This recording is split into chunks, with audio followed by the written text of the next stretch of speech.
तो नमस्कार दोस्तों, आप सभी का स्वागत है एसएससी एस्पिरेंट में। आज हम बात करेंगे एसएससी सीपीओ 2020 का डिटेल मेडिकल एग्जाम होने वाला है। तो अभी उसकी कट ऑफ आ चुकी है। तो बेसिकली जो लोग एलिजिबल हैं वो अपना डेमी देने जा सकते हैं। और कई लोग इसमें कट ऑफ एनालिसिस करेंगे। कट ऑफ एनालिसिस हम बाद में करेंगे। पहले हम आपकी जानकारी के लिए हम बताएंगे कि आपका डिटेल मेडिकल एग्जाम कैसा होगा। एज पर मैंने प्रीवियस वीडियो बनाया। अगर किसी को प्रीवियस वीडियो देखना चाहता है तो वो भी देख सकता है, मेरा एसएससी सीपीओ 2019 का। तो मैं ऑलरेडी क्वालिफाइड कैंडिडेट हूँ 2018 का, ठीक है, मेडिकल का। तो हम बात कर लेते हैं जो आपका डिटेल मेडिकल एग्जाम होगा और री मेडिकल एग्जाम होगा। अगर आप डिटेल मेडिकल एग्जाम में पास हो जाओगे तो आपका आर्मी नहीं होगा। अगर डिटेल मेडिकल एग्जाम में आपका कोई भी इशू बनता है तो आपका आर्मी होगा, री मेडिकल होगा। तो वो आपका नेक्स्ट डे हो जाएगा। जैसे आपका जो डीमी 2 दिन का प्रोसीजर होता है, तो 2 दिन के बाद आपका जो तीसरा दिन होगा वो आर्मी के लिए हो जाएगा। या तो एक दिन की छुट्टी के बाद आर्मी होगा, या तो नेक्स्ट डे, मतलब जो आपका सेकंड डे है उसके नेक्स्ट डे वाले पे आपका रीमेडिकल हो जाएगा। ठीक है, अगर कोई भी इशू बनता है तो हम बात कर लेते हैं पहले फर्स्ट डे क्या होता है। पहले फर्स्ट डे आपका वो काम होगा जिसका काम ज्यादा लगता है। मतलब जो आपका यूरिन टेस्ट है, ब्लड टेस्ट है, एक्सरे रिपोर्ट है, ये बेसिकली ये इसलिए करा जाता है क्योंकि जो इसकी रिपोर्ट आती है वो टाइम लग जाती है। टाइम टेपिंग रिपोर्ट होती है, तो एक दिन का वक्त लग जाता है पूरे प्रक्रिया में। और हम जहां भी हमें ले जाया जाता है एज अ, जैसे आपका मेडिकल जो होगा वो बेसिकली सीएपीएफ नोडल एजेंट, मतलब जितने ऑर्गेनाइजेशन है वो अपने अपने पास कराते हैं। और जैसे आपको एनआर का फेमस है जलंधर, बीएसएफ जलंधर वाला सबसे ज्यादा फेमस है एनआर रीजन के लिए। तो मोस्टली कैंडिडेट का वहां पे होता है एनआर के लिए। तो वहां का मैं प्रोसीजर बता रहा हूँ, पहले का भी एज पर 2018 और एज पर 2019 मेडिकल। तो मेरे को दोनों का हिसाब पता है। हमारे टाइम पे 18 टाइम पे क्या होता था, आपका मेडिकल एग्जाम जो होता था आर्मी बाद में होता था, 15 दिन बाद। मतलब 1-2 महीने बाद होता था, 15 दिन तक आपको रिपोर्ट सबमिट करनी होती थी।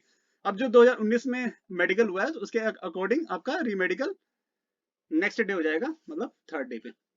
तो हम बात कर लेते हैं, आपका जो यूरिन टेस्ट है, ब्लड टेस्ट है, एक्सरे, ये तीनों चीज आपकी हो जाएंगी और इसकी रिपोर्ट आएगी। और नेक्स्ट डे इसका सारा चीज वो डाटा बनाते हैं। तो आपको ध्यान देना है कि आप अपना ब्लड टेस्ट वगैरह और यूरिन टेस्ट वगैरह करा सकते हैं अगर आपको कोई भी दिक्कत हो। और ध्यान देना, अगर आपको जैसे आपकी उंगलियां हमेशा दबाने पर रेड होनी चाहिए, तो आपको पता चल जाएगा कि आपके शरीर में खून की कमी नहीं है और जो हीमोग्लोबिन लेवल है वो बढ़िया है। बाकी आप अपनी सुविधा के लिए एक बार टेस्ट करा सकते हैं, क्योंकि एक बंदे को डिस्क्वालीफाई कर दिया गया है क्योंकि उसका जो हीमोग्लोबिन लेवल था वो कम था, 11 था, जो कि 14 से 18 होना चाहिए। और फीमेल्स का कम होता है, 12 के आसपास एक एवरेज माना जाता है। तो वो उनके पास जो रेंज होती है आपको वो रेंज फॉलो करनी है। फिर हम सेकंड डे की बात कर लेते हैं। Eye weight, height, BP, carry angle, knock knee, no tattoo, private parts. Basically ये मैंने हैंड से लिखा है तो भाई एक टच का थोड़ा सा अलग होता है। राइटिंग समझ नहीं आएगी कोई बात नहीं, आप मेरी प्रीवियस वीडियो भी देख सकते हो, तो उसमें मैंने स्पेशली मेंशन कर रखा है। तो आइज में आपका बेसिकली जो आपकी आइज होनी चाहिए वो 6/6 होनी चाहिए। ठीक है, आइज आपकी 6/6 होनी चाहिए। ओहो, अब 6/9 भी लोग कहते हैं कि 6/9 चलेगा क्या। देखिए, आप मेडिकल जब आप किसी पैरामिलिट्री फोर्स में जाना चाहते हैं तो वहां पे स्पेक्स अलाउ नहीं होते। तो जो 6/9 है वो भी मतलब टेम्परेरी हम काम कर सकते हैं उससे। मगर 6/9 उस बंदे के लिए एलिजिबल है, जैसे आप राइट हैंडेड पर्सन है तो आपकी राइट आइज, मतलब जिस साइड आपका राइट हैंड है उस साइज की आइज जो होनी चाहिए वो प्योरली 6/6 की होनी चाहिए। और दूसरी आइज 6/9 तक चल सकती है। तो आपको यही समझना है, आप जो भी 100% है आपका उस साइड का जो आई है वो 6/6 होना चाहिए। और दूसरा आई 6/9 तक चल सकता है। वेट की बात करें, वेट में किसी को भी डिस्क्वालीफाई नहीं किया जाता। सिर्फ वेट पोर्शन की अगर बात करें तो किसी को वेट पॉइंट में निकाल के डिस्क्वालीफाई नहीं किया जाता। और 5 से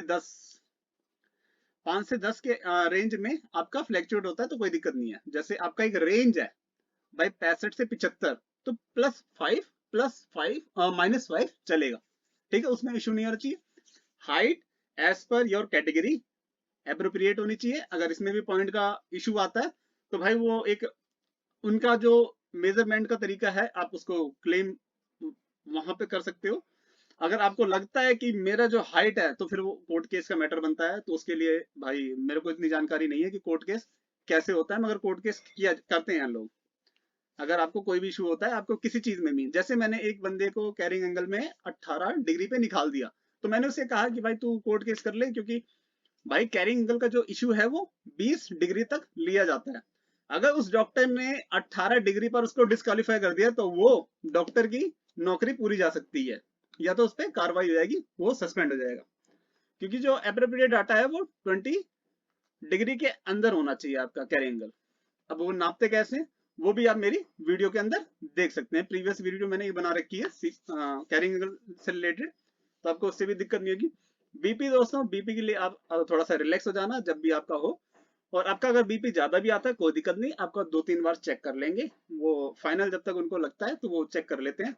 और अगर री मेडिकल में भी होगा तो आपको, अगर री मेडिकल मिलना नहीं चाहिए वैसे तो, और 150-160 तक चल जाता है, ऐसा कोई इशू नहीं है। मेरा 155 था भाई, फर्स्ट टाइम था तो इसलिए होता है, क्योंकि फर्स्ट टाइम आप मेडिकल देने जा रहे हो तो थोड़ा सा इशू हो जाता है, मगर मेरे को क्वालिफाई कर दिया था, कोई दिक्कत नहीं थी।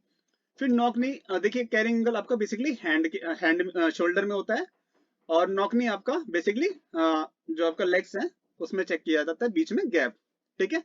टैटू वगैरह का एक साइज होता है, जो जैसे आप राइट हैंडेड पर्सन है तो आपके लेफ्ट, मतलब राइट हैंडेड पर्सन से मतलब नहीं है आपका जो राइट हाथ ही सल्यूट करेगा, तो आपके राइट हैंड में नहीं होना चाहिए टैटू। और जो आपके लेफ्ट हैंड में है उसमें कुछ लिमिटेशन है, जो उनके पैरामीटर्स के हिसाब से आपको बन, अगर है तो ठीक है, नहीं तो आप इसको हटवा सकते हैं। आपको अगर ज्यादा जो आपका उसमें कुछ साइज होता है 1/4 ऑफ आपका जो जैसे आपका जो लेंथ होती है, हाफ लेंथ होती है, उसका 1/4 कुछ कहा जाता है, तो वो आपको उस लेंथ के बराबर है तो आपका चल जाएगा, नहीं तो आपको डिस्क्वालीफाई कर दिया जाएगा। और आपके सल्यूटिंग पार्ट एरिया में नहीं होना चाहिए। तो प्राइवेट पार्ट भी वगैरह चेक होते हैं, तो बेसिकली ये अपना, जैसे इसमें हमारा एक वो भी चेक होता है, क्या नाम है आपका, हार्निया वगैरह सिम्टम्स, तो वो नॉर्मली किसी को होता नहीं है, और किसी को हो जाए तो उस चीज के लिए आप सब थोड़ा सा प्रिपेयर होके जाएं। और जो सर्जरी वगैरह अलाउ है इसमें, सर्जरी आपकी अलाउ होती है 6 मंथ तक। आपने कोई भी सर्जरी 6 महीने पहले कराई है तो आप अपने पास वो रिकॉर्ड रख सकते हैं। अगर वो मांग करते हैं कि आप अपने रिकॉर्ड्स दिखाइए तो आप अपना वो सर्जरी दिखा सकते हैं, जिससे उनको भी अगर चेक करना है वो आपको एक और बार चेक करेंगे, वो री मेडिकल में भेज देंगे। री मेडिकल में वहाँ पे जो सीनियर मोस्ट ऑफिसर होंगे वो आपका चेक करेंगे, तो ऐसी कोई बात नहीं, आपको निकाला जाएगा। और आपकी बचपन की कोई अगर आपको दिक्कत हुई थी, बचपन में आपने सॉल्व करा लिया, तो उसी वो मतलब उसके मार्क्स नहीं होंगे, क्योंकि डॉक्टर को भी अंदाजा होता है, पता रहता है कि ये मतलब कोई भी ऑपरेशन हुआ है तो ये कब का होगा। बाकी आप अपने सेफ्टी के लिए अपने पास अपने डॉक्यूमेंट्स कैरी करके ले जाएं। और आपको कोई भी क्वेरी हो आप कमेंट सेक्शन में मेंशन कर सकते हैं, मैं हमेशा अवेलेबल रहूंगा। तो बाकी भाई आपको वेट करना पड़ेगा, अगर आप कोई भी चीज मेंशन करते हैं, कमेंट करते हैं, तो 24 घंटे का आपको वेट करना पड़ेगा। मोस्ट प्रोबेबली जब भी मैं एक्टिव होऊंगा तो मेरे को नोटिस आ जाएगा, तो मैं आपको रिप्लाई कर दूंगा। और आपको कोई भी डर के नहीं जाना, आराम से रिलैक्स होके जाना है, आपका बहुत अच्छे से वहाँ स्वागत होगा। हाँ, स्वागत से बात करते हैं तो वहाँ पे आपको जैसे रूम वगैरह बढ़िया ले लेना, प्रॉपरली फ्रेश वगैरह हो जाना। उन पर्सन्स के लिए जैसे किसी को वजन वजन का ज्यादा दिक्कत होता है, तो वो लोग प्रॉपरली फ्रेश हो सकते हैं, अपना डाइट वगैरह भी कम कर दें। तो 1 महीने के अंदर आपका ये मेडिकल होने वाला है, क्योंकि 1 महीने के बाद ही शेड्यूल हो जाता है एज पर प्रीवियस डाटा के हिसाब से। तो आप सभी अभी अपने डाइट में चावल कम कर दें, कि किसी को वजन कम करना है, और चावल बढ़ा दें अगर किसी को वजन बढ़ाना है। तो एज पर कंडीशंस के हिसाब से आप अपना डाइट चेंज कर सकते हैं। और रही बात, आप फल फ्रूट्स वगैरह खाएं, मल्टीविटामिन वगैरह मतलब लेते रहें, जैसे टैबलेट्स नहीं कह रहा, मतलब आप अपने डाइट में विटामिन से लेते रहें। और किसी को आइस की प्रॉब्लम है थोड़ा सा भाई, उसके लिए मैं कहना चाहूंगा कि आप कैरेट्स का सीजन है, आप कैरेट्स खाएं, गाजर का हलवा, मगर गाजर के हलवे के साथ आप चीनी का इस्तेमाल ना करें, चीनी का कम इस्तेमाल करें, कहीं आपको पता चले डायबिटीज हो जाए भाई चीनी के चक्कर में, और कहोगे कि मैंने आपको रिकमेंड किया था गाजर का हलवा। तो गाजर का हलवा बना के खा सकते हैं, उसमें चीनी कम कम मात्रा रहनी चाहिए, वो बेसिकली आपकी आइज के लिए बेनिफिशियल है। और आइस के साथ मैंने बात करनी थी कि आप अपने आइस को कभी भी हीट मत होने दिया, जैसे आप पीसी वगैरह पे आप बैठते हो तो आपकी आंख गर्म हो जाती है, तो आपको क्या करना चाहिए, 1 घंटा 1.5 घंटे के अंदर आइस वॉश करनी चाहिए। इससे मतलब आपकी जो आइज है उस पर ज्यादा इफेक्ट नहीं पड़ता। और मॉर्निंग में उठने के बाद आपको आइस पर अपने ठंडे हाथ रखने चाहिए, जो आपके पाम है वो रखने चाहिए, जिससे आपकी आइज जो है वो अगर गर्म भी है तो वो ठंडी हो जाएगी। तो वो आपको अगर वो डेली रूटीन में आपको करना चाहिए। और मॉर्निंग में आप सभी को लूक वार्म वाटर पीना चाहिए। लूक वार्म वाटर सभी को पीना चाहिए, और जिनको फैट कम करना चाहिए उनको थोड़ा सा और ज्यादा पीना चाहिए, क्योंकि जो फैट बेसिकली ब्रेक डाउन होता है वो गर्मी की वजह से होता है। और जो हमारा लूक वार्म वाटर हम जो पीते हैं, गर्म पानी, गुनगुना पानी, उससे हमारा वेट लॉस ज्यादा होता है, एज पर जिन बंदों को वेट लॉस करना है। और नॉर्मली आपको 2 गिलास तो पानी पीना चाहिए इन मॉर्निंग, क्योंकि आपको फ्रेश होने के लिए वो 2 गिलास पानी इनफ है, जिससे आप प्रॉपरली फ्रेश हो सकते हो। और देखिए भाई, अगर आप प्रॉपरली फ्रेश होते तो आपकी कई सारी बीमारी कम हो जाती है। देखिए, पेट आपका जो एलिमेंट्री कैनाल है वही एक मेन है आपकी बॉडी में। अगर उसने न्यूट्रिशन एब्जॉर्ब नहीं करा तो आपके शरीर को दिक्कत होगी। अगर उसने अपना खाना मतलब प्रॉपरली डिस्पोज नहीं किया तो आपके शरीर में दिक्कत होगी, गैस बनेगी। तो इस चीज के लिए आप सभी को एक नॉर्मल गाइडलाइन फॉलो करनी चाहिए, लूकवार्म वाटर पीना चाहिए। और कई सारी जो भी आपको चीजें नहीं पता आप पूछ सकते हैं। तो अपने लाइफ में थोड़ा सा मेंटेन करके चलें, प्रोटीन डाइट मेंटेन करके चलें, विटामिन मेंटेन करके चलें भाई। गाजर का हलवा, गाजर भी नॉर्मल खा सकते हैं बॉईल करके। आपका मीठा मीठा आलू होता है वो भी खा सकते हैं, चुकंदर होता है वो भी खा सकते हैं। तो आपको लाइफ में कई सारी चीजें खानी चाहिए, जिससे आपको मल्टी, आपके शरीर में कोई कमी नहीं होनी चाहिए। तो जितने भी आपको जैसे हमारे पास जितने आयुर्वेदा में कई सारी चीजें हैं, तो आप उसे इंटेक करते रहना चाहिए। जैसे नींबू पर डे लेना चाहिए, और नींबू के अलावा हमें आंवला खाना चाहिए, विटामिन सी का स्रोत तरह है। तो ये कई सारे विटामिन के स्रोत तरह हैं, वो आपको पता होना चाहिए, आपको अपटेक करना चाहिए। जो हम बात कर लेते हैं विटामिन बी सी, बेसिकली आपको डेली अपटेक करना चाहिए। तो मैं आपको रिकमेंड करूंगा कि आपको जैसे नींबू पर डे, खाली पेट नहीं, नॉर्मली खाने के साथ ले सकते हो आप, हाफ लेमन। तो आपको नींबू लेना चाहिए, जिससे आपकी विटामिन सी की कमी पूरी होती है।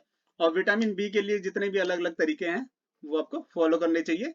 आपके शरीर में कोई कमी नहीं रहनी चाहिए। देखिए, आप एक मेडिकली फिट होना चाहते हैं और अपनी लाइफ के आगे भी, देखिए बात सीपीओ मेडिकल की भी नहीं है, बात आगे की भी है। अपनी लाइफ में आपको चलना है, कई सारी बीमारी को अगर आपको कम करना है तो आपको एक नॉर्मल डाइट फॉलो करनी पड़ेगी। नॉर्मल डाइट के अंदर कई सारी चीजें आनी चाहिए। आपको किसी किसी चीज से भागना नहीं है।